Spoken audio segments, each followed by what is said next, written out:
सहज बोलून गेलो. विराटे गुरुजी होते आणि नरे गुरुजी आणि गाडीत होतो. ही शाळा इतकी सुंदर दिसते मॅडम कडून की एका छोट्याशा वस्तीवर इतकी सुंदर शाळा असू शकते हीच खरी तर क्रांती मेंटेन केलंय आणि इतकं सुंदर जीव लावल्याशिवाय होत नाही. त्यातलं चैतन्य आहे ना, ते चैतन्य सांगतं शिक्षक किती इन्व्हॉल्व आहे. मला ही शाळा चुकून मिळालेली आहे. चौफुल्यावरून ती माझ्या पारगाव केंद्रातली गर्दरेवाडी त्यांना एवढ्याच अंतरावरती दिसली आणि गर्दरेवाडी म्हणून त्यांनी ती शाळा टाकली 2 तारखेतली. त्यांना ही शाळा मिळाली.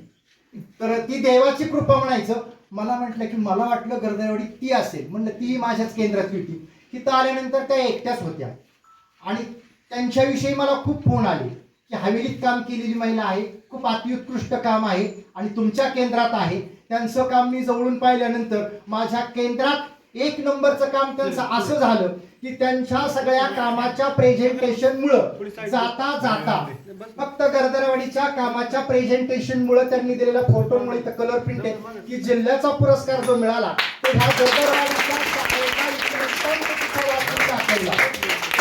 आणि त्यांनी सांगितलं तर द्विशिक्षक ही शाळा इतकी चांगली आहे काय.